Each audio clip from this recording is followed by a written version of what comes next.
Olá, sejam todos muito bem-vindos a mais um podcast Resenhando, o seu programa semanal de conversas interessantes, espirituais, maravilhosas, de conteúdo que vai enriquecer a sua vida.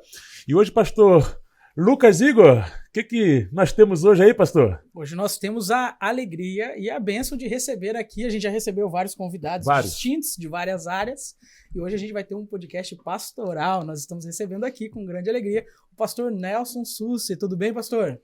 Maravilha, amigos. É um prazer estar aqui. Espero que esse bate-papo aqui seja de bastante proveito para aqueles que vão estar participando desse momento com a gente, assistindo, ouvindo.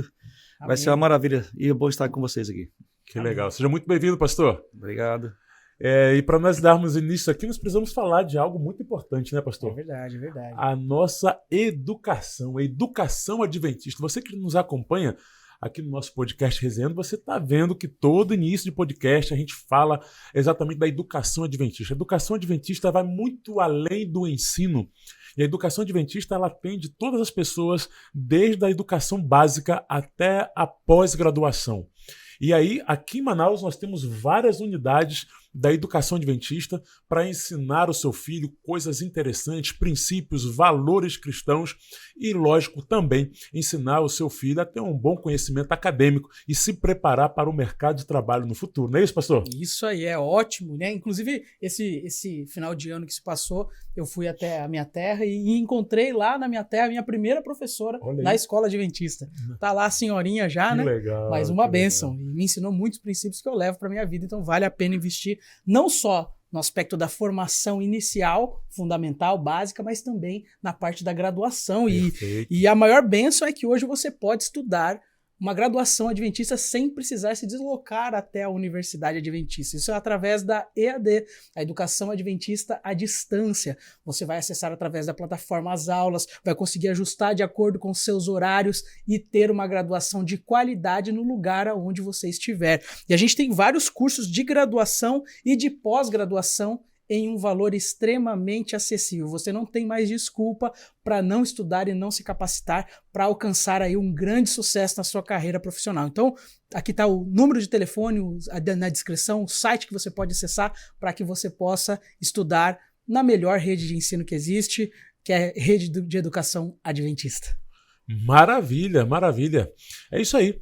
E agora, voltando aqui com o nosso querido pastor, antes, mais um detalhe especial, nós estamos também aqui no YouTube, Adventistas Amazonas. Exatamente. Mas também estamos na rádio web NT Amazonas. É isso aí. Você que tem Android, você pode ir na sua loja de aplicativo e baixar o aplicativo NT Amazonas e ouvir a rádio NT Amazonas onde você estiver, beleza?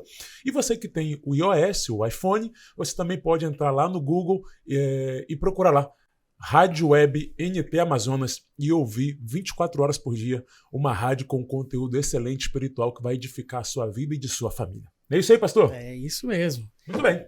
Graças a Deus, hoje a gente está recebendo um pastor aqui para a gente ter dicas pastorais. O pastor Nelson Sussi, ele é o presidente da nossa associação, a Associação Central Amazonas, e ele sempre gosta de dizer para nós, pastores, que ele tem coração de pastor distrital, e a gente percebe isso mesmo, né, pastor? É uma alegria ter você aqui. Fala aqui um pouquinho para a gente, a sua família, sua esposa, né, a patroa, né, que é importante lembrar da patroa, né? A vida de todo mundo tem um começo, né? É verdade. Eu queria contar um pequeno episódio da minha infância. Eu não me lembro, cara, desse momento, eu tinha 2 anos de idade, mas a minha mãe conta essa história. O inimigo tentava me acertar desde criança, né? Isso fazem 54 anos atrás. Nossa. Eu tinha 2 anos de idade. Naquele tempo a energia não era oferecida como é hoje, todo canto tem uma energia, né? Muito difícil. Sim. Tinha cidade inteira que não tinha energia, praticamente. Eles usavam muito aquela lamparina, né?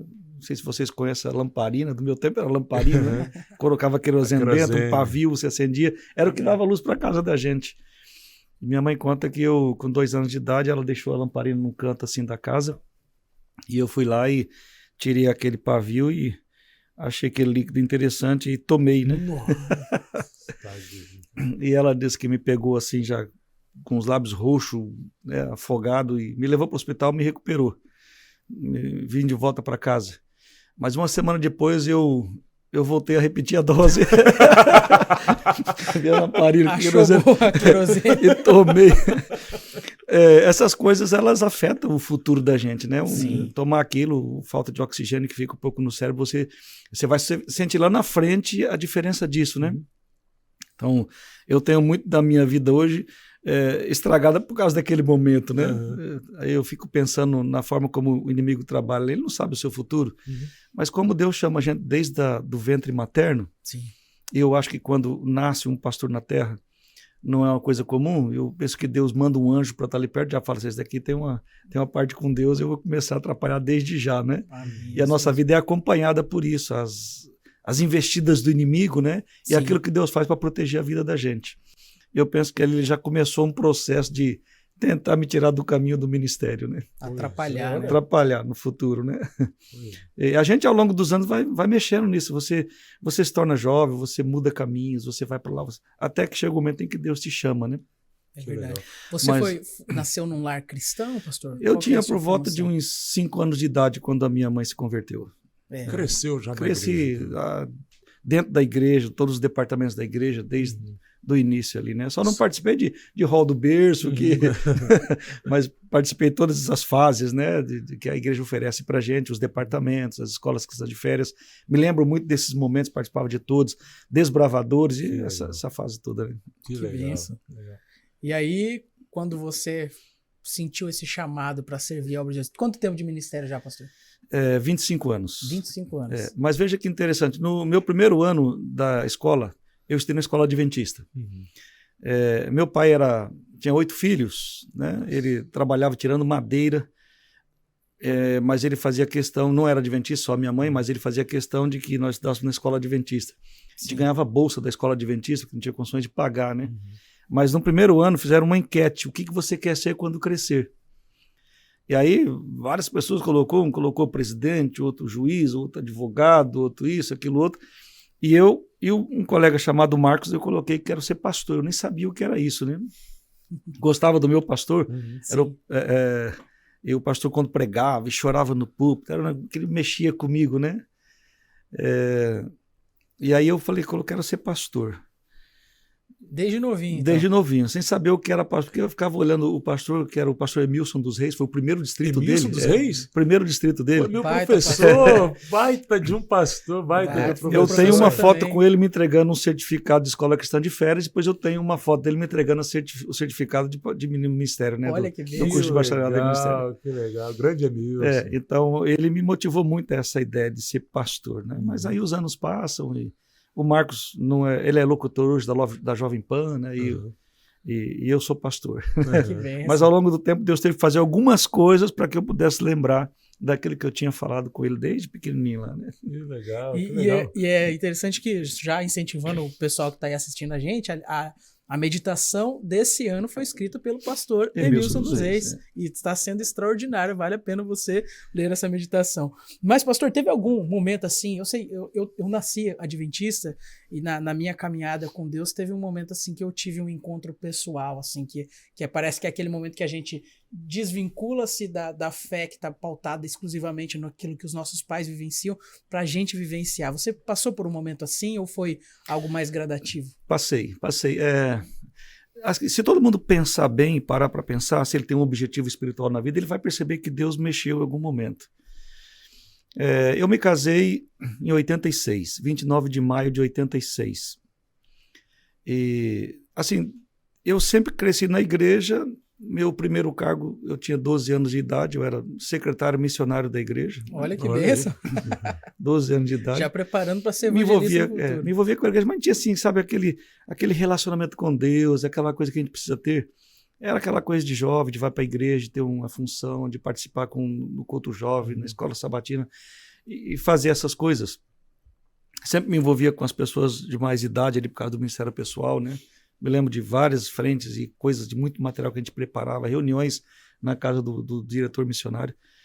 A minha vida foi crescendo, mas chega um tempo na juventude que você dá uma esfriada, você não tem aquele relacionamento com Deus, né? Eu me casei e... Com quantos anos, pastor? Eu me casei com 19 anos e meio. Nossa, novo, né? Novo. Com 14 anos de idade eu saí para comportagem. Olha aí. E eu comecei a viver a minha vida assim, sempre sozinho, né? Sim. Não é uma coisa que meu pai aprovava, mas depois eu voltei para casa, fiquei 1 ano e pouco. Aí meu pai veio para Rondônia, eu vim com ele, meu pai tirava madeira, vim trabalhar com ele, ele voltou e eu fiquei. E minha vida continuou ali, né? Sim. Tá, mas você foi ali que veio eu de conheci. onde? Eu vim do Mato Grosso do Sul, Ah, do Mato Grosso do Sul para Rondônia. Pra Rondônia. Ok. Então o seu natural de Mato Grosso, de São Paulo. de São Paulo. Interior de São Paulo. Ah, ok. Foi Nasci em subindo, né? Dracena. Foi Foi nasci subindo em até Dracena. chegar em Manaus. E minha vida começou ali, realmente, em Rondônia, em Ji-Paraná, né? Foi ali que eu comecei a namorar, foi ali que eu fiquei noivo, ali que eu me casei, ali que nasceram meus 2 filhos e ali que eu fui para o colégio fazer teologia. Certo. Foi ali que eu comecei o meu envolvimento com a igreja, né? Sim. Eu fui nomeado ancião da igreja de Nova Brasília ali, eu tinha Nova 21 Brasília. anos de idade, foi assim um espanto, é a primeira vez que aconteceu isso na igreja ali, né? Eu me lembro de um jovem ter me procurado, falei, mas estranho, não é? Não tem que ser idoso para fazer. Não, o nome ancião não se refere ao idoso, mas alguém que serve à igreja aqui, né? Assim. Minha vida foi assim pautada por isso, mas eu comecei meu namoro ali na igreja de Nova Brasília, a Vera estava sentada lá no segundo banco, jovenzinha, né? Tinha só um lugar vago ali, muita gente. Eu estava chegando com o meu irmão. E aí meu irmão falou assim, você vai sentar onde? A igreja está lotada. Eu falei, eu não sei, eu vou sentar perto daquela menina lá na frente. Foi intencional, né? E eu sentei ali, dali a gente começou e nunca mais se largou, né? Que legal. Dali a gente começou a namorar. A gente Mas ficou você já noivo. tinha visto ela em algum outro lugar? Não, ou vi a foi primeira vez ali, Olha aí, ó. Na igreja? na igreja. E fica Aí, a ó. dica aí pro jovem, tá faltando Tá vendo aí? atitude, né? Vai lá, senta do lado, puxa a conversa, né, pastor? Puxa a conversa, fiquei ali, a gente começou a conversar e tal. E ali começou, Que legal. nasceu o amor ali. Fiquei noivo ali na igreja, nos casamos, nossos filhos nasceram ali. Mas nos casamos em 86, 29 de maio. O pai dela tinha um sítio e eu fui lá, estava lá passando uns dias com ele, ajudando ele. Ele tinha uma plantação muito grande de café, né? Tinha 7.000 pés de café. E eu colhendo ali com eles, eu peguei um saco muito grande no chão e deu um problema na coluna. E voltei para casa, nunca reclamei de nada, né? Tinha muita disposição, era muito forte. E aí fomos para a igreja no sábado pela manhã e eu cheguei em casa e falei, olha, não estou bem, minha coluna está meio doída. E deitei na cama e pedi para minha esposa me ajudar a tirar a calça, né? E ela puxou a perna para cima, sem perceber, e quando ela puxou a perna para cima, travou a coluna. Aí ela viu que a coisa era séria, né? Foram momentos muito difíceis ali. Então, a partir desse momento, Deus estava trabalhando para que eu voltasse atrás no meu projeto de criança, né? Eu quero ser um pastor. Olha aí. E era o projeto dele desde o nascimento. Antes do nascimento, ele já tinha me chamado, né? A Bíblia diz que nós somos chamados antes do ventre materno, né? É verdade. Mas eu tinha me esquecido disso, andado para um canto, andado para o outro, e me casei, eu estava levando a vida, era dono de oficina, né, de lanternagem, levando a minha vida. Em Rondônia. Em Rondônia. E aí eu fiquei com esse problema de coluna, rapaz, eu fiquei mal mesmo, eu fiquei 6 meses sem andar. Nossa. Olha aí. Fiquei tudo mal. isso, né? Eu estava internado e no hospital, e os irmãos vinham tentar me ajudar, me animar, né? Dizendo, não, você... eu já era ancião da igreja, você tem muita comunhão com Deus e tal. E naquela época, a cirurgia de coluna não era muito simples como agora, né? Você não tinha muitos exames que mostravam onde você corta. Não tinha tomografia computadorizada, ressonância magnética. Então o médico ia cortando. Se cortasse um nervo ali, cadeira de rodas, né? Havia um índice de cada 10, 8 voltavam numa cadeira de rodas, né? E um ancião, me lembro, estava no lado da minha cama, não, esse índice não quer dizer nada, Deus não vai deixar isso, você vai ser um dos dois e tal. E eu não fiz cirurgia. Nesse mesmo tempo aconteceu um outro drama, minha esposa fez um exame e o médico que me tratava, que fez o exame dela, disse que ela tinha um problema no ovário, que tinha que tirar urgentemente, senão ela poderia perder o outro ovário e nunca ter filhos, né? Nessa época vocês ainda não tinham filhos. Não tínhamos filhos, né? Aí eu disse, não, eu não vou gastar mais, eu estou gastando dinheiro comigo, né? Não tem como fazer cirurgia agora. Aí entramos em acordo, eu e ela, para procurar um outro médico, né? Fazer um outro exame, já que tinha um negócio muito grave, tirar um ovário e tal. Poderia perder até o segundo ovário e nunca mais ter filhos. Aí ela procurou um outro médico. E no outro médico constatou que ela não tinha problema no ovário, ela estava grávida de 14 semanas, né? Nossa. Ela não sabia. Olha aí. Nossa. E se o médico entrava ali, simplesmente ia tirar a criança, jogar fora, falar que Pois tirou é. o ovário e Aí acabou. você já também nem fez a cirurgia com esse, né? Não. Aliás, eu não Passou fiz cirurgia, né? Eu não fiz cirurgia. Nem acabou nem fazendo.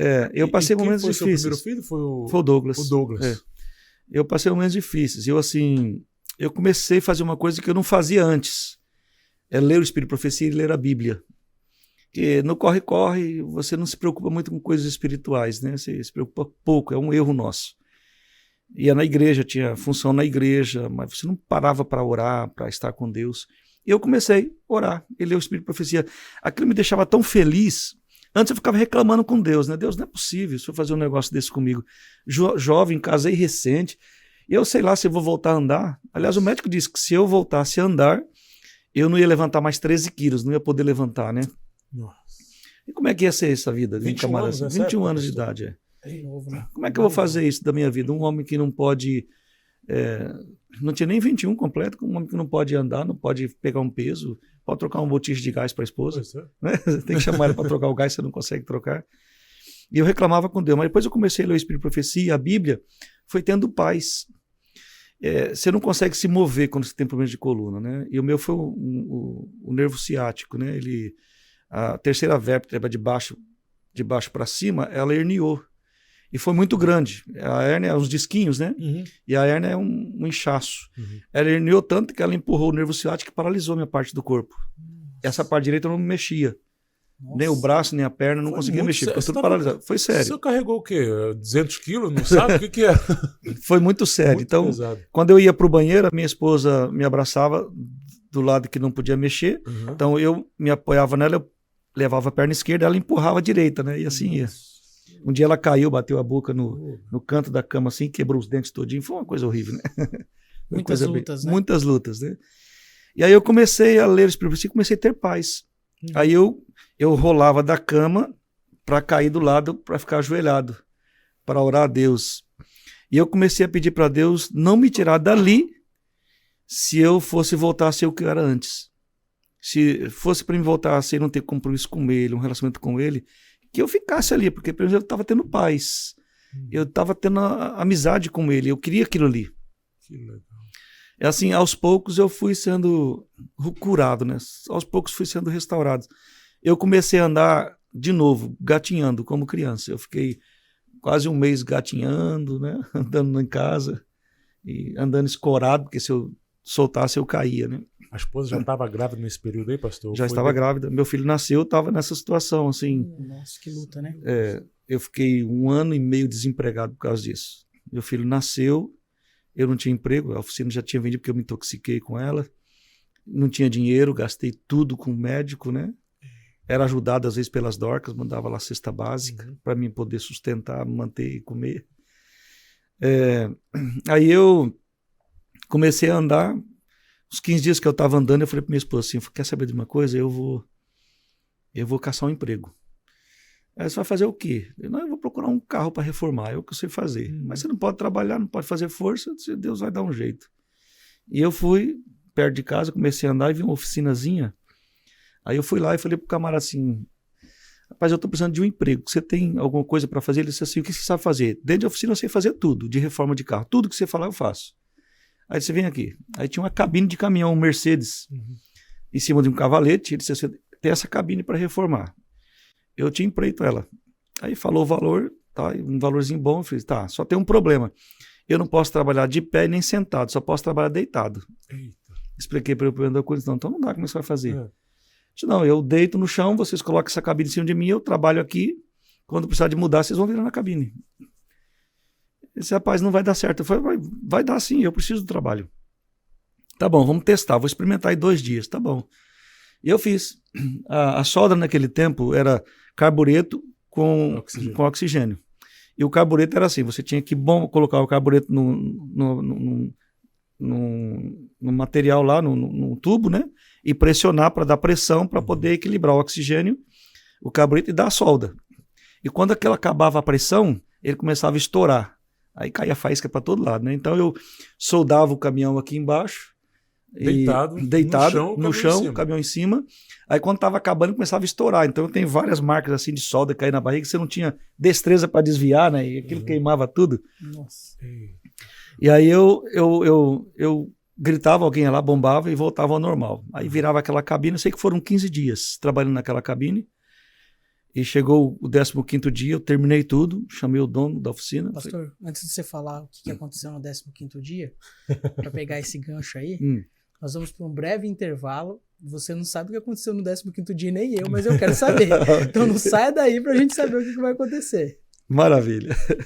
Nos vemos já já.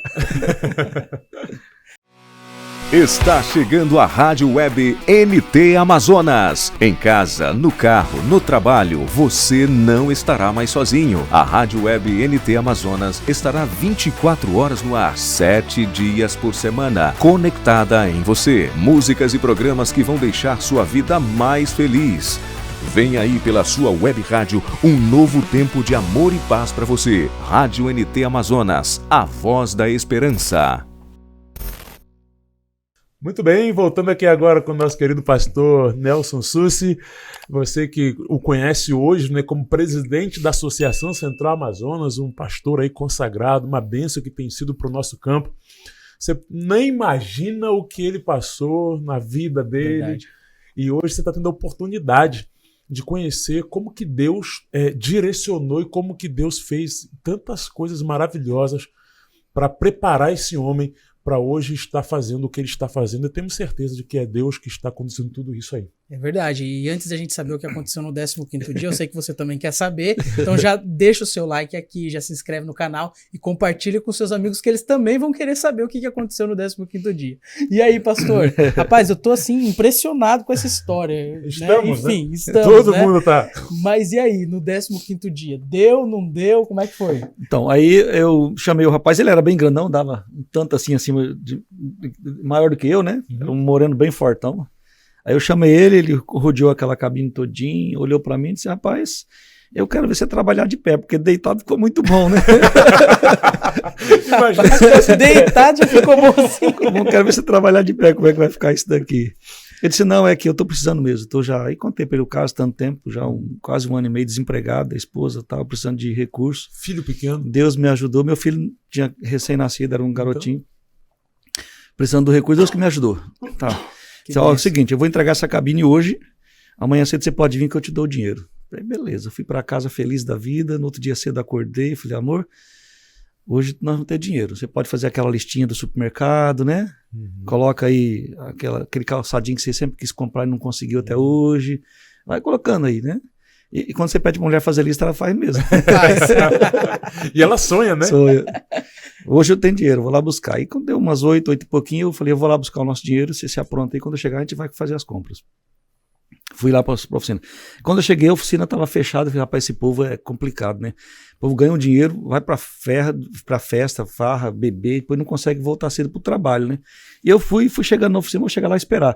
Aí eu cheguei, a oficina fechada, tinha uma porta grande de madeira, e eu olhei por dentro da oficina assim, eu fui lá nos fundos, tinha a cabine não estava, o cara entregou a cabine, né? Fui atrás aqui, quando eu olhei lá na oficina, não tinha nada. O camarada colocou tudo num caminhão e sumiu aquela noite. Tá brincando. Sumiu. Que sacanagem. Não tinha uma ferramenta dentro da oficina, tudo limpo. Aí eu fiquei olhando naquele buraco assim, e eu falei, não é possível, Deus, que o senhor fez isso comigo. O senhor deixou esse camarada ir embora. Aí eu fiz uma oração ali que a gente faz quando tá no desespero, mas Deus nunca responde, né? Eu olhei assim e disse, Deus, o senhor sabe onde esse camarada tá? O senhor sabe onde esse caminhão tá? O senhor precisa me vingar. Empurra esse caminhão ribanceira abaixo, joga esse negócio. Faz alguma coisa, me defenda aí, porque olha, 15 dias aqui, o senhor viu quanto eu sofri, me queimei, a roupa queimou, me machuquei, e o camarada vai embora e eu não recebo nada. Eita.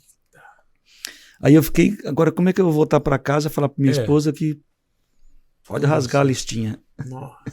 Que dor, né? E eu me lembro de ter ficado rodeando o quarteirão assim, né, daquela oficina, sem coragem de ir em casa, né, de encarar a minha esposa, de falar para ela o que é que estava acontecendo. Mas eu fui, cheguei lá, expliquei para a situação todinha, foi 15 dias sofrido. Imagina. Deus permitiu, e eu não sei porquê, ele sabe, né, eu só sei que Deus estava me preparando para para o ministério. Uma jornada difícil para chegar até aqui. Sim.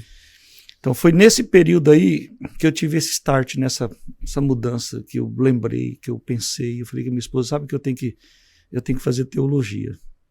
Eu tenho que fazer teologia, eu prometi isso para Deus e comecei a colocar isso na minha cabeça e na cabeça dela, né? Ela também tinha que ter isso na cabeça dela. Com certeza. Eu não fiz cirurgia e a minha hérnia, ela ainda continua herniada, então ela fica bem pertinho do meu nervo ciático. É onde Deus tem para mostrar para mim quando eu tenho que repensar coisas, né? Porque logo depois que eu entrei para o ministério, há alguns anos, eu vim para a União e me deu uma dor na coluna. E eu fui no hospital, eles fizeram um exame, né? E viu que eu tinha uma hérnia em cima da hérnia. Aí o médico me chamou e disse assim, como é que você anda normal? Eu falei, normal, eu corria na rua, né? Corro normal. Como é que isso é possível? Aí ele mostrou o exame, você tem uma hérnia calcificada e deu uma hérnia em cima da hérnia. Aí tocou o seu ciático e você sentiu dor. Então eu tenho essa hérnia ainda, ela não murchou, tá ali. São os sinais do poder de Deus, né? É verdade. Que Deus mantém as coisas. Para você ter uma ideia, o médico disse que eu não poderia levantar mais de que 13 quilos. Eu fiquei 1 ano e meio desempregado, procurava emprego, não achava, até que eu achei que seria o emprego da minha vida, né? Era para gerenciar uma empresa de material pesado. E lá tinha uma plaquinha assim que não trabalhava aos sábados. Fiquei feliz da vida. Aí conversando com o camarada, ele gostou de mim, não, o emprego vai ser seu, você vai gerenciar para mim. Eu falei, eu estou feliz porque aqui não trabalha no sábado. Ele disse, por que você não trabalha? Eu falei, não. Ele disse, então não serve para mim. Mas como? O senhor disse que não trabalha no sábado? Não, nós não temos movimento externo, mas interno faz-se o balanço, porque eu não moro aqui, tem que mandar para mim tudinho, o balanço do que aconteceu durante a semana. Eu falei, mas eu venho no domingo. Não, os funcionários só vêm no sábado, no domingo eles estão livres. Enfim, perdi o emprego pro carro do sábado. Né? Eita, aí eu arrumei um luta, emprego, né? Numa loja de materiais de construção para fazer entregas. Eu dirigi um caminhão Ford, um Chevrolet 79, queixo duro e caixa seca. Caixa seca e queijo duro. É uma loucura dirigir um caminhão daquele. E mais carregado, né? É muito pesado para esterçar, para você engatar a marcha, se não for no tempo certo, ele dá um tranco, joga a mão para trás, machuca, é uma coisa doida aquilo. E eu trabalhava sozinho para fazer entrega. E naquele tempo, assim, o pessoal usava saibro, né? Aquele barro, para colocar no cimento e fazer o reboque. E a gente vendia muito disso. Só que eu tinha que encher aquele caminhão na pá. Nossa. Vendia cascalho, areia, eu enchia na pá. 4 metros cúbicos na pá. Eu passava quase o dia carregando um caminhão sozinho na pá. E com a hérnia? Aqui e jogava ali aí com a hérnia. E jogava lá, né? Rapaz. Eu, às vezes, quando eu ia pegar esses saibros, esses barros, né? Eu encostava num barranco. O caminhão estava bem encostadinho no barranco e subia de enxadão, desbarrancando aquilo para encher o caminhão para levar nas construções, né? E lá descarregava sozinho. Eu pegava um saco de cimento de 50 quilos no chão, jogava na minha cabeça, colocava em cima do caminhão, ia entregar lá, às vezes tinha que pegar e levar lá no fundo, desviando, passando por um lugar, e eu não sentia uma dor na coluna. A despeito da hérnia está ali. Milagre. Deus me curou, eu não fiz cirurgia, não fiz nada, e Deus estava no controle de todas as coisas, né? E eu ganhava um salário mínimo, feliz da vida, porque trazia um dinheirinho para casa todo final de mês, né? Sim. Salário mínimo. Graças a Deus. Foi dali que eu parti para fazer teologia, que eu fui para o curso de teologia. Né?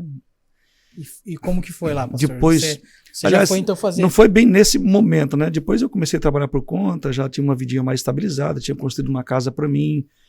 Num tempo que Rondônia não tinha energia, quem tinha um grupo gerador em casa era... que tinha um status. Eu tinha um grupo gerador em casa.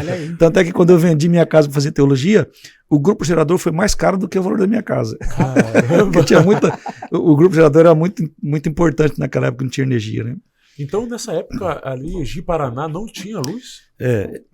Eu, quando cheguei em Ji-Paraná, eu cheguei em 1984. Não tinha energia, se tinha energia de manhã, não tinha tarde. Aí tinha das 6 até meia-noite. Aí a madrugada não tinha. Então era assim... Tinha períodos de energia, bem escasso mesmo. Puxa. Era bem complicado. E pastor, diga pra gente aí, e aí, em que momento você passou esse momento aí, essa fase aí, vamos dizer, mais crítica, eu acredito, não sei, mas parece que é a mais crítica, aí você voltou para sua oficina, você montou uma oficina? Eu tinha vendido a oficina. Você montou outra, então? Antes. Quando eu casei, eu me intoxiquei com tinta e vendi e não quis mais oficina. Aí eu fui trabalhar de empregado, depois eu comecei a trabalhar como vendedor, né? Aí ganhei um bom dinheiro como vendedor, fiz a minha casa, fiz tudo. Ok. E aí a igreja me chamou para ser obreiro bíblico da igreja. Eu trabalhei 2 anos como obreiro bíblico. Ok. Que bênção. Entende? Deus conduzindo o caminho mesmo para você se lembrar do seu chamado. Né? Só que antes de ser obreiro bíblico da igreja, eu me aventurei no garimpo, no Rio Madeira, na draga, né? Por cima do rio. Meu irmão era gerente de uma draga, fui trabalhar com ele, trabalhei uns 6 meses com ele. Ali eu fiz uma classe bíblica, ali eu montei um grupo na própria draga, né? E quando eu saí dali, foi chamado para ser obreiro bíblico da igreja. Ok. Trabalhei 2 anos, aí a associação me chamou para ser obreiro bíblico da associação. E eu fui trabalhar para ajudar um pastor, que era o pastor Carlos Pinheiro, ele trabalhava ali no Presidente Médici, e era 250 quilômetros de chão, barro, né? Então ele tinha umas 6 ou 7 cidades ali. A associação me colocou na última cidade para cuidar de uma igreja e fundar uma igreja numa cidade a 110 quilômetros antes. Não tinha adventista. E eu trabalhei lá, a gente construiu a igreja, fortaleci os membros, fiz evangelismos e fundei a igreja aqui. Então, para vir fundar essa igreja, eu fiquei 30 dias longe de casa, não tinha transporte, marrei minha bicicletinha que eu tinha atrás de um caminhão, vim em cima dele de carona até chegar aqui, né? E ali comecei meu evangelismo, foram 30 dias, fundei a igreja, que hoje é sede de um distrito, a igreja lá. Qual Fundei lugar? São Francisco do Guaporé. E fundei uma outra igreja, eu morava em Costa Marques, que é divisa com a Bolívia. Ok. Aí minha filha já era pequenininha, né? Andava de bicicletinha. Eu, minha esposa na garupa com a minha filha no colo e meu filho no guidão, no cano da bicicleta comigo, ia para a igreja, atender a igreja assim. Era o meu carro, os 4 na bicicleta. Eita, que história! Senta que lá vem história. Mas Deus estava conduzindo todas as coisas, me preparando. Depois eu saí dali, fui ser assistente de comportagem, fiquei um ano mais ou menos como assistente na comportagem, aí fui fazer teologia. Né? Quantos anos? Que eu fui fazer teologia? Isso. Eu já tinha 27 anos. Então esse período aí do problema na coluna, 6 anos por aí. Da lanternagem do caminhão que não recebeu, e os trabalhos aí demorou 7 anos ainda. De 6 para 7 anos. 6 para 7 anos, para você começar Para mim começar a teologia. Eu comecei o ministério com 31 anos de idade. 31. E aí, como é que foi aí para ir para o colégio? O que o senhor fez? Foi vender uma casa? Vendi a casa, foi aquele tempo do RV, né? RV. A poupança pagava 70%. Nossa. A inflação era uma loucura também. E eu gastei o valor da minha casa no primeiro ano na faculdade. Todo o dinheiro foi embora no primeiro ano da faculdade. Já pensou? Foi outra luta. Foi uma luta terrível. Com 2 filhos? Com 2 filhos. Casado.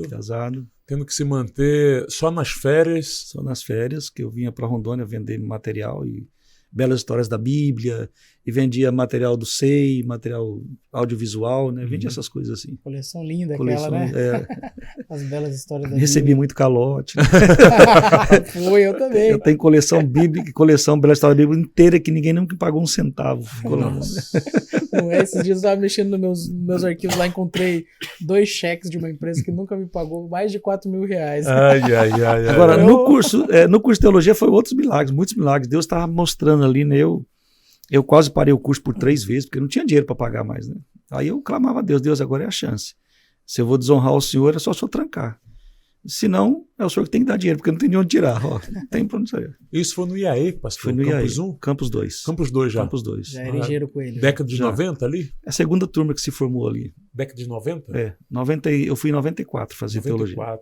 Me formei em 97. O Brasil estava ganhando tetra e o senhor ralando para teologia. Em 94 eu estava assistindo com 10 anos de idade a Copa do Mundo. Quando você estava assistindo, ele estava comportando as férias. Para manter. E falando, puxa, hoje não vou conseguir vender que tem jogo, né? Já passei por isso, já também.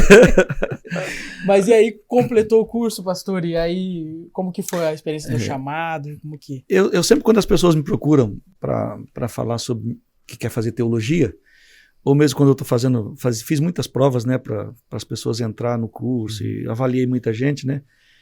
Eu sempre digo o seguinte: teologia não são os 4 anos que você faz ali na faculdade, as matérias. Teologia é o que Deus faz com você em 4 anos. Ali. Legal. Não são as matérias que te preparam para ser pastor. É a convivência com Deus. ali você tem que se desprender e aceitar a Deus. Eu me lembro de algumas pessoas fazendo teologia me ligavam pedindo ajuda financeira, né? Para ajudá-lo financeiramente. Eu sempre dizia assim, que seria melhor ele experimentar o que Deus tem a fazer, né? Do que ter os recursos certinho garantidos. Mesmo na igreja, né, assim, em departamentos, as pessoas me procuravam como secretário de campo, pediam ajuda financeira mensal, né? E eu dizia que isso não seria benéfico para ele, né? O benefício dele, alguns estão hoje no ministério, o Robson é um, né, que está no ministério. Eu batizei ele no meu primeiro distrito, né, o Robson, e me surpreendeu. Eu encontrei gente fazendo teologia depois visitando o colégio, que eu nem sabia que estava fazendo teologia. Esteve em contato, estou aqui porque fui influenciado pelo Senhor, tal. Que legal, né? Que bênção, né? E o Pinheiro, só a questão de uma informação, né? O Pinheiro, que o senhor trabalhou como obreiro bíblico do Pinheiro. Exatamente. Agora o Pinheiro é distrital aqui no nosso campo, né? Como é que é? O Pinheiro é um homem de Deus. O Pinheiro é um homem de Deus. Dedicado, né? Camarada bastante dedicado à igreja. Assim, tem uma visão de ministério, um amor pela causa, é fora do comum. E eu estudei, foi com o filho dele, né, o Baiano, lá no NASP. Conhecer ele de futebol, de campo e tal, e aí a gente chegou aqui, encontrou o pai dele aqui, foi uma grande alegria. E aí, pastor, você iniciou seu ministério em qual região? Eu iniciei em Rondônia. Meu primeiro distrito foi Rondônia, Mirante da Serra. Já foi direto pro distrito? Já fui direto pro distrito. Ok. Eu me formei... A minha formatura foi em dezembro de 97 e dia 27 de dezembro de 97 eu estava sendo registrado na associação como pastor. Já fui direto para o distrito, já estava 3 meses sem pastor do distrito. Não tive férias, não tive nada. Trabalhei o ano. E a gente chega feliz, empolgado, né? Feliz da vida. Um distrito difícil, 17 igrejas, um em cada lugar, não tinha 2 igrejas num lugar só. Um desafio danado. E foram muitas experiências também com Deus, milagres que Deus operou ali. Né, no ministério. Mas até chegar lá, ainda Deus me provou muitas vezes, né? Pastor, dentro do próprio curso de teologia. Depois que você chegou no ministério, qual foi esse momento em que você falou assim, cara, valeu a pena tudo isso?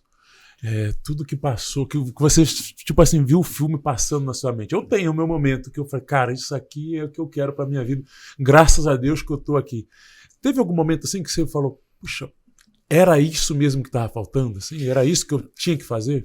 Na verdade, o ministério em si proporciona isso, né? Só de eu estar no ministério, como Ellen White diz, né? O pastor ele está substituindo a Cristo no ministério aqui. Isso é um privilégio tremendo para um ser humano pecador e falho. Substituir a Cristo no ministério sagrado de salvação de almas. É verdade. Já é um privilégio grande. Eu sempre me motivei com isso, né? Ver as águas do tanque batismal ali se movimentando. Você entrar em contato com o irmãozinho que está fraquinho na fé, que não entende direito o que está acontecendo, tantas lamentações e reclamos, por que Deus permite, por que Deus permite aquilo outro, por que Deus faz, sem entender, você chegar lá e tentar ajudar e contar suas experiências, aí você vê o camarada forte, firme na fé, restaurado, isso aí é uma coisa que não tem preço, né, que você fala, puxa vida, o ministério é isso, né, tá ali ajudar o irmãozinho, fazer crescer na fé, na graça, é converter pessoas, é fazer um evangelismo, pegar um monte de gente que não estava nem aí com a verdade. Aí você vê aquela pessoa crescendo gradativamente, depois tomar a decisão de batizar, e você vê ele na igreja exercendo uma função, dando instrumento para outro. Isso é tremendo, é o que faz a vida da gente. Isso que você comentou, né, de você chegar lá no lugar onde as pessoas fazem teologia, nas universidades, e encontrar pessoas que foram influenciadas pelo seu ministério, né? Ministério. Que bênção é isso, né? É uma alegria, isso aí também você fala, puxa vida, que legal. E você faz coisas no ministério que você não percebe. Eu fiz muitas coisas que até hoje tem pessoas que são gratas por coisas que eu fiz, que eu nem lembro o que foi que eu fiz. Né? Aí ele fala, pastor grato, eu não lembro nada do que eu fiz para essas pessoas. Né? A pessoa fala para você, pastor Nelson, nunca me esqueça aquele dia que o senhor fez tal coisa para mim. Eu fiz. Eu não lembro de nada, né, do que eu fiz, né, nada, que benefício que eu fiz para essa pessoa, e ela é grata. Né? Então são coisas que você vai vivendo o ministério, vai vendo que Deus é bom e que Deus faz as coisas certas. O sofrimento não é uma opção divina para nós. A opção de Deus para nós seria a vida boa. Mas por causa do pecado, Deus permite que a gente passe por sofrimentos para a gente aprender a vê-lo, conhecê-lo. Você não consegue ver Deus dificilmente na vida boa, você não consegue ver Deus. Porque você não depende dele na vida boa. Você depende mais naquele momento que você está com angústia, você não tem a quem se apegar, então Deus se torna importante para você. Não deveria ser assim, mas o pecado fez que fosse assim. Então Deus permitiu e permite que a gente passe por alguns momentos, não para desanimar, mas para ver que nós temos um Deus que pode todas as coisas. E o seu testemunho de vida é uma prova disso, né, pastor? Porque pelo que você contou na sua história, os momentos que você passou maiores aflições da sua vida foram os momentos que te levaram a ter uma busca mais intensa mais de Deus. intensa de Deus. O senhor está dando uma resposta aí que há algum tempo eu me procurava essa resposta. E eu achei interessante essa resposta. O senhor disse que os sofrimentos que a gente passa na vida é uma resposta de Deus porque existe o pecado. Exato. Às vezes eu não entendia, até algum tempo atrás, eu não entendia por que a gente tem que sofrer, né? Por que a gente tem que passar por dificuldade? Por que Deus, sendo poderoso, ele não permite coisas, ele resolve os nossos problemas, né? Mas a resposta o senhor acabou de dar aqui pra gente. Se não fosse o pecado, não precisaria de problemas. É no problema, é na dificuldade que a gente reconhece Deus, é que a gente volta para Deus, é que o nosso coração fica a ser sensível, né? A gente precisa ter um pouco mais de inteligência na nossa vida, né? A gente tem que aprender a viver com Deus. Porque a gente faz coisas que a gente colhe, coisas que não deveria colher por causa do pecado. Mas na maioria das vezes o pecado é que nos oprime. Eu me lembro de uma experiência quando no meu primeiro distrito lá em Mirante, eu cuidava também da escola do colégio. Uhum. E nosso tempo acabou, foi? Não, mas eu quero que você conte essa história aí.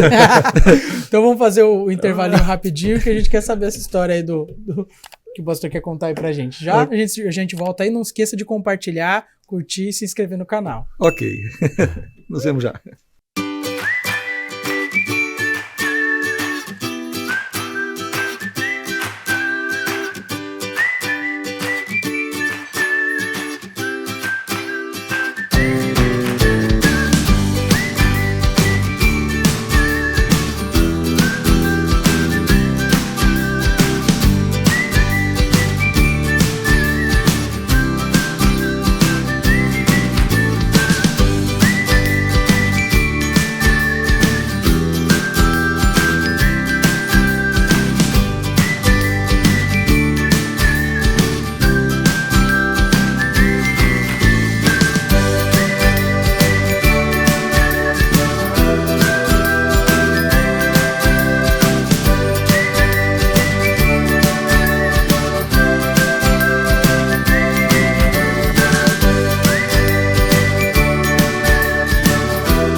Muito bem, voltamos aqui agora no seu podcast, Resenhando, seu podcast aí semanal, todos os sábados às 15 horas.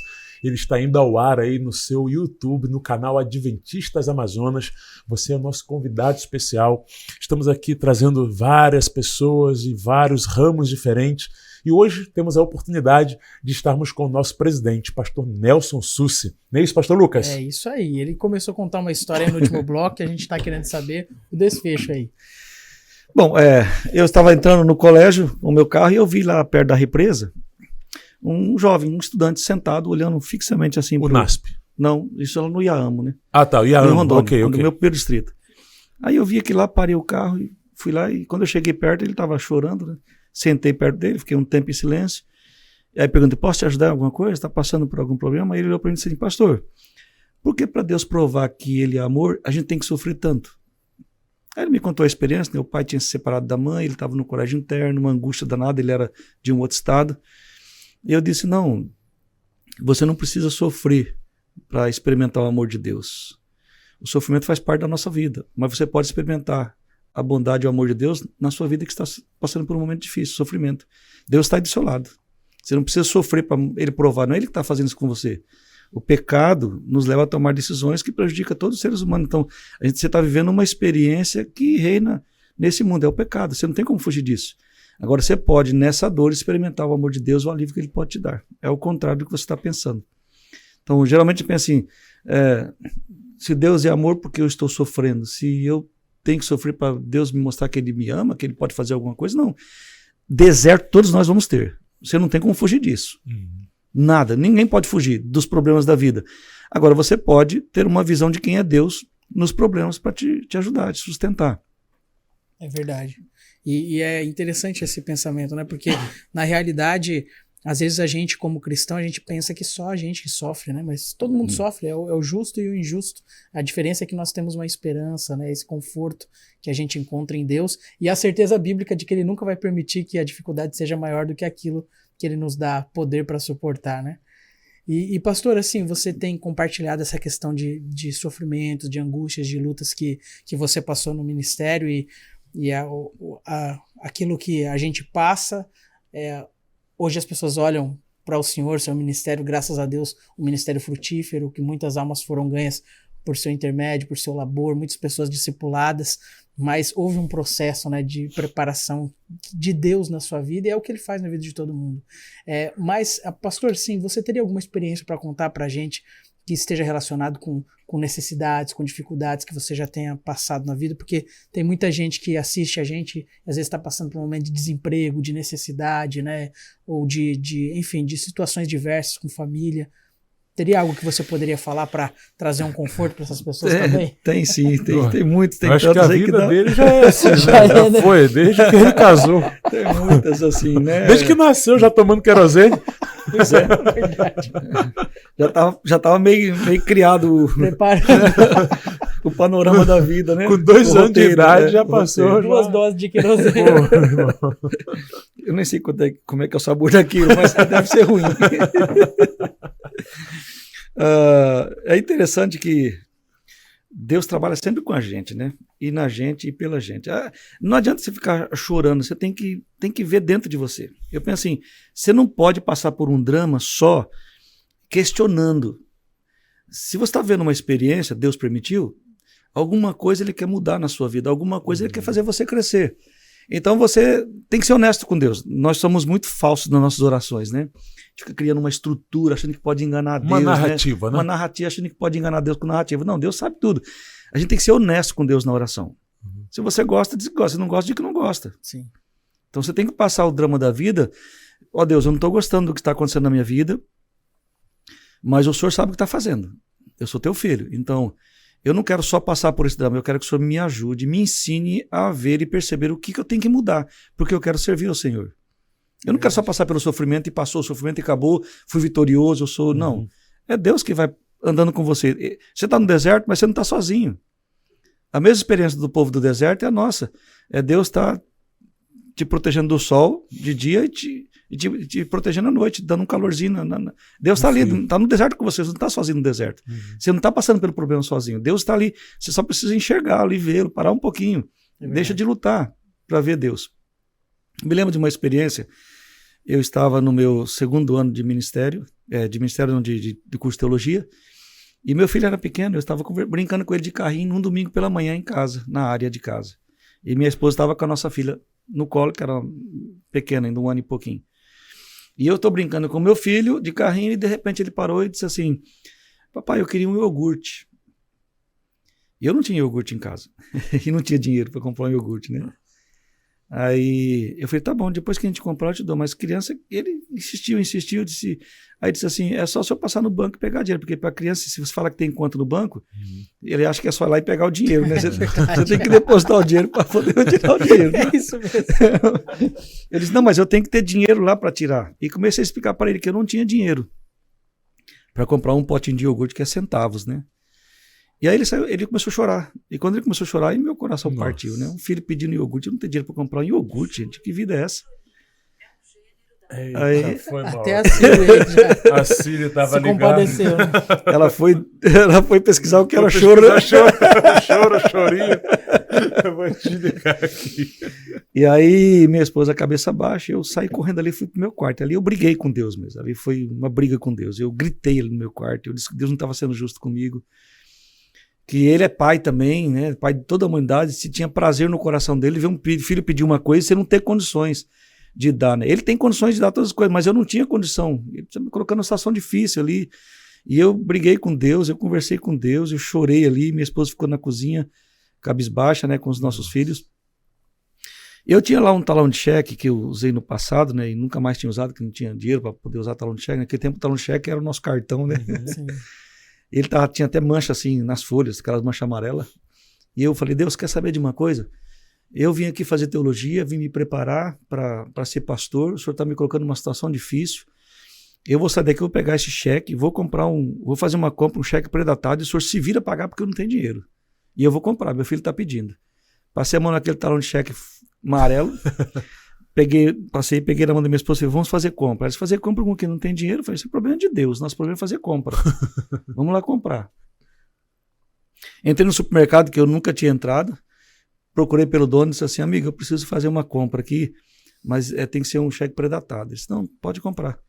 Só que tem o seguinte, eu estou aqui em São Paulo e meu cheque é lá de Rondônia.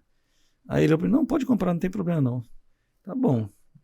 Aí eu pensei, bom, Deus vai pagar, eu comprei 2 carrinhos cheios, né? Nossa. Eu pagava 600 URVs na faculdade, o curso todinho.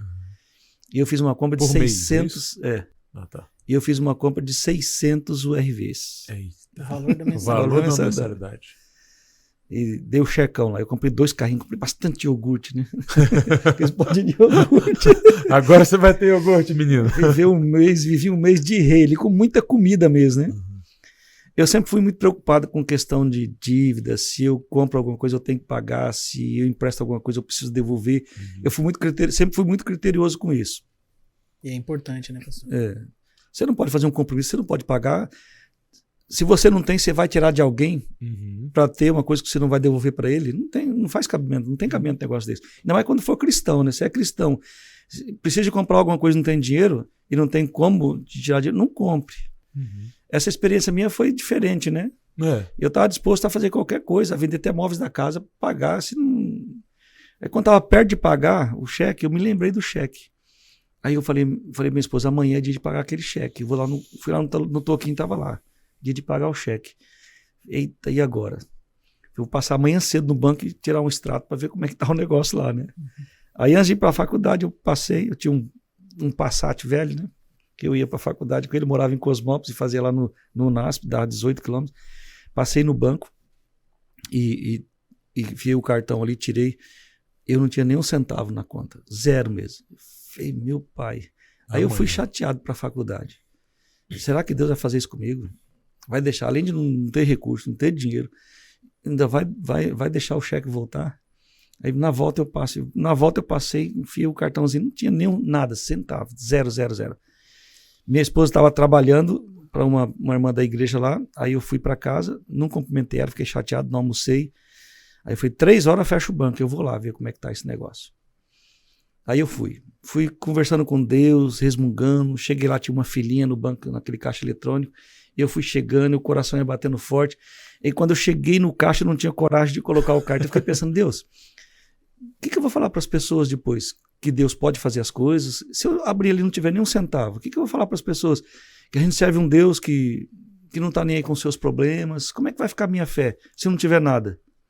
Mas você também, ô pastor, coitado de Deus, né? Porque você também botava Deus na... Mas o que eu tô falando é o seguinte... Mas isso que é vida de teologia, comunhão, né, pastor? Teologia é o que Deus faz com você. É isso aí. E Deus estava fazendo comigo. É verdade. Deus não queria que eu fosse um pastor para chegar e falar assim, bom, vou apresentar um Deus para vocês que eu li sobre esse Deus. Ele queria que eu apresentasse um Deus que esteve comigo, que me mostrou como fazer, que podia fazer.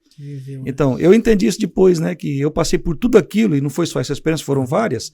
Deus estava mostrando quem ele é, para quando eu assumisse um púlpito, eu pegasse na palavra de Deus, eu falasse de um Deus que teve relacionamento comigo. Um Deus vivo, que pode fazer as coisas. Na hora você não entende muito. E vai sofrendo aquele, mas depois Deus vai revelando para você.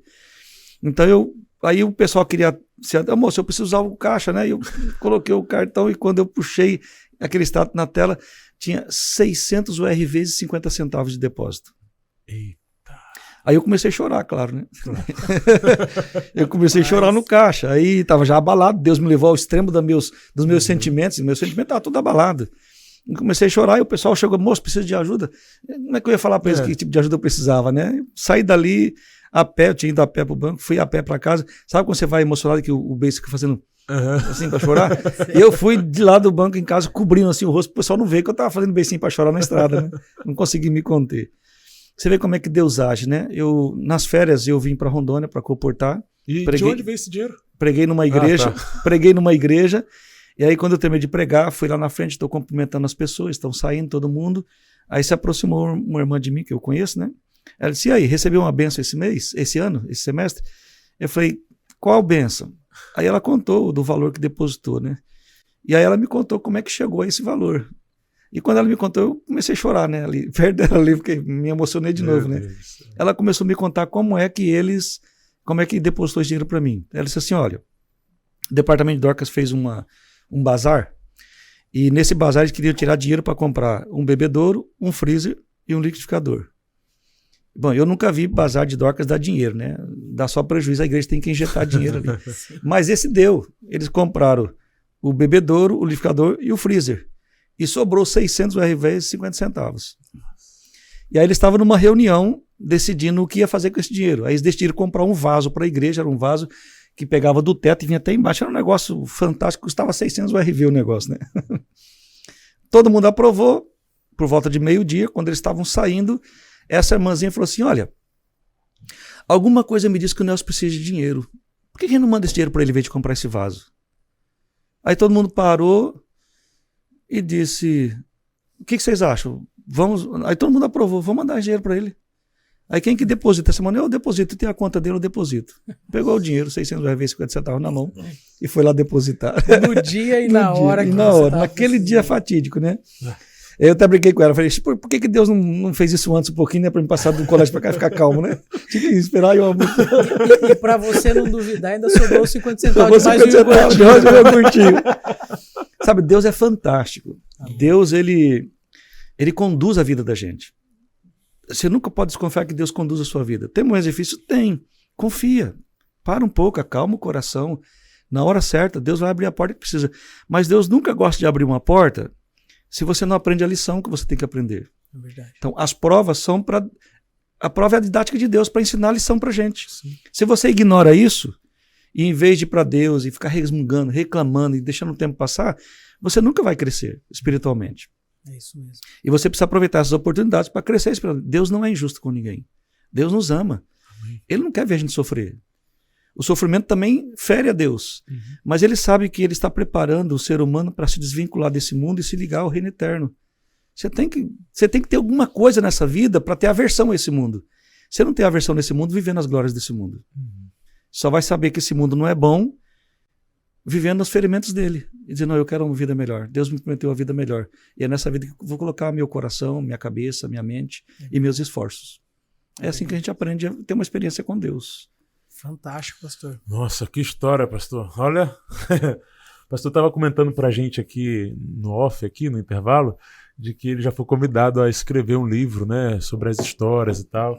Ele estava até sugerindo aqui a possibilidade de, ao invés de, ele não teve tempo ainda para escrever, ao invés de escrever, né, começar a contar pra gente aqui e ficar registrado aqui essas histórias. Alguém depois só transcreve e o livro tá pronto. Já era. Mas é maravilhoso ver esse cuidado de Deus por nós, né, pastor Nelson? E como que Deus trabalha na gente. Eu lembrei até de uma frase do pastor Emilson que ele dizia pra gente no seminário, né?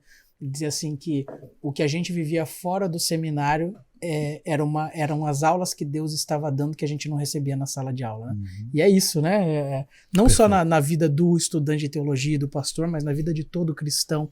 As circunstâncias que a gente passa, elas são modos que Deus utiliza para a gente se aproximar dele, né? E pastor Nelson, assim, nós temos hoje a oportunidade de falar com muitas pessoas cristãos que têm talvez andado há muito tempo na caminhada, e você citou um ponto assim da sua fala que me chama muita atenção, que é o fato de você estar vivendo naquela época um período da sua vida que você já era ancião de igreja e tudo, mas você depois percebeu que não estava buscando a Deus com essa intensidade que deveria buscar. E talvez tenha alguém que é líder de igreja, que tenha cargos aqui, que esteja assistindo a gente e que também sinta que está passando por esse momento. Que dica que você tem para dar? Como que essa pessoa pode começar a desenvolver essa vida espiritual? Que não precise ficar paralisado também, né, pastor? Não precisa ficar paralisado, não precisa. Veja, Deus tem um plano para cada ser humano. Quando você aceita Cristo, então você entra no plano de Deus. Enquanto você não aceitou a Cristo, o plano de Deus é te buscar. Agora, quando você está com Cristo no coração, o plano dele é que você seja uma bênção para as outras pessoas e atrai as pessoas a ele. Todos nós passamos por dificuldades. Talvez um ancião ou um líder de igreja, qualquer departamento da igreja, ou mesmo um membro da igreja. Deus sempre tem um meio de trabalhar com a gente. Se a gente passa por uma dificuldade, por uma aflição, e você está vivendo uma experiência de liderança, uma experiência de serviço, você precisa parar e pensar o seguinte: Deus quer me ensinar uma lição. Deus quer mudar a minha vida. Deus quer que eu veja o meu caráter e eu transforme. Eu estava lendo hoje, no Espírito e Profecia, no Testemunho Seleto, volume 3, estou quase acabando ele, e lá tem uma coisa interessante que Ellen White, parece que até providência, né? Está escrito ali. Ellen White está falando exatamente sobre essa questão, né?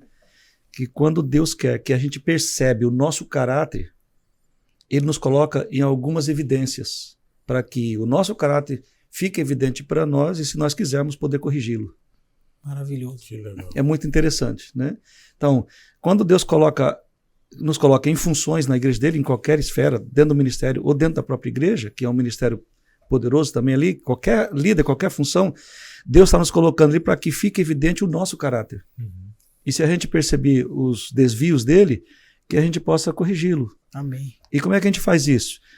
E eu anotei várias coisas, né, lá, e eu falei, meu Deus, como é que eu vou fazer isso? Você tem que fazer, na sua própria vida, fazer uma autoavaliação e mudar algumas coisas. Você tem que lutar contra essa natureza, você tem que abafar o egoísmo, você tem que abafar um monte de coisa e se colocar à disposição de Deus. Você tem que negar algumas coisas da sua vida. Né? Você tem que lutar por elas e, não, eu quero deixar isso daqui, Deus, eu não tenho força. Você tem que começar a lutar com Deus para poder vencer esses defeitos e começar a gastar mais tempo com Ele. Tempo de qualidade entre você e Deus. Nosso tempo com Deus é só para pedir coisas. É um tempo com Ele, para conversar com Ele, para conversar sobre você com Deus. Quem sou eu? Deus sabe quem é. Mas você vai lá e começa a abrir o coração para Deus. Quem é você? Seu temperamento, seus gostos, seus sentimentos, suas paixões. Você tem que conversar com Deus sobre isso e começar a colocar diante dele. Deus, eu quero colocar todas essas coisas segundo a tua vontade. Mas eu não sei como fazer. Eu quero começar essa experiência com o Senhor. Deus vai te levar gradativamente por caminhos que vai fazer com que a sua vida se harmonize com a vontade dele. Que legal. E você tem que passar pelas experiências. E você vai passar pelas experiências mais lindas da sua vida. E você lá na frente vai olhar para trás e falar assim, agora Deus sabe, Deus me levou, me formou, agora eu tenho como ajudar as pessoas nessa questão aqui. Amém. É maravilhoso isso, né? E aí, nessa entrega, né, nesse momento com Deus, a gente vai, nessa própria conversa, o Espírito Santo vai revelando pra gente, né, pastor? Como que a gente precisa mudar e o que fazer para conseguir conquistar o que Deus espera de nós. E o esforço, né? Você falou aí do esforço. Às vezes a gente hoje vive num mundo aí que nós temos facilidade de acessar a comunicação e aí a gente acaba vendo tudo quanto é tipo de pregador na internet, que às vezes pregam aquela graça barata, né? Não, tá bom, aceitou Jesus, tá tudo bem, né? Mas não exige o esforço humano, né? Essa intencionalidade da negação do eu. É né? verdade. E para terminar, eu preciso falar uma coisa que é muito importante. Família. Sim. Nós abrimos aqui dizendo que eu encontrei minha esposa dentro da igreja. eu tenho que valorizar muito a minha esposa. Ela enfrentou todos os desafios comigo e o coração dela está na obra como o meu. Amém. Ela tem essa mesma disposição. E eu preciso estar sempre junto com ela. Um conselho aqui para todos os casais da nossa igreja, né? Valorize sua família. Esposo, valorize sua esposa. Valorize seu esposo, valorize seus filhos. Cuide deles. Eles são importantes nessa trajetória. Eu passei por vários momentos, mas eu tinha do lado de uma esposa que estava do meu lado, dizendo, vamos junto. Tá difícil, mas a gente vence. Vamos junto, a gente vai vencer juntos. Amém. E sempre unidos ali, fazendo a coisa acontecer. Então a família é importante. Não podemos desprezar a família. Nos momentos difíceis é conversar. Eu conversava muito com minha esposa sobre o que estava acontecendo e isso fortalece. Fortalecia tanto a minha fé como a dela e o nosso relacionamento. É verdade, isso é fundamental, né, pastor? Todos nós aqui somos testemunhas disso, né? Se não fosse minha esposa, o que seria de mim, né? E uma coisa que eu, assim, para terminar aqui, que a gente vê isso muito fácil do senhor e a sua esposa, é o fato de vocês estarem sempre juntos, de verdade. O senhor falou uma coisa que você falou, eu me lembrei vários momentos que eu vejo o senhor de mãos dadas com a sua esposa, né? E a gente percebe que vocês já são casados há 36 anos. 36 anos. Amém. E você percebe eles chegando na associação de mãos dadas, saem de mãos dadas, estão sempre juntos, e eu já achava isso maravilhoso, e agora a gente entendeu um pouco melhor de onde vem tudo isso aí. Pastor, olha, de verdade, muito obrigado, porque a sua experiência, ela com certeza vai estar fortalecendo a fé. A minha, mas eu acredito que também de outras pessoas que estarão nos assistindo. A do pastor Lucas, o dos nossos câmeras aqui, o Franklin, o Caio, o Alex que está ali, o Davi. Eu tenho certeza que esse momento aqui foi especial demais. Louvado seja o nome de Deus pela sua vida, pastor. Que Deus te abençoe e te use cada dia mais. Amém. E só uma frase: nunca desconfie de Deus, sempre desconfie de você. O erro não está nele, está em você. Amém. Ele quer consertar isso para que você seja feliz. Amém. Foi uma alegria participar com vocês nesse momento, viu? Pastor, muito obrigado mais uma vez, como o pastor Felipe falou, foi maravilhoso. Tenho certeza que os nossos telespectadores, né? Ouvintes telespectadores da rádio. Era de TV, né? Sei lá como é que fala, YouTube espectadores serão grandemente, ou foram grandemente abençoados aí pelas experiências compartilhadas, né? E que Deus nos ajude a aprendermos passar pelos processos de Deus confiando o tempo todo. Obrigado, pastor Nelson. Que Deus abençoe muito você, sua família, seus filhos, e que o Senhor continue fazendo o seu ministério cada dia mais próspero para a glória dele. Amém. Vamos ter que chamar ele numa próxima vez para falar de ministério, porque Exatamente. Até agora foi só ele foi vida, evangelista também, para falar de evangelismo. Tem tanta coisa para falar. Temos muito assunto aqui. Até mesmo essa questão da família, partindo do que eu falei para vocês. Verdade, só sobre família também, verdade. Gente, um abraço, valeu, Deus até abençoe. A próxima. Até mais, próxima. gente.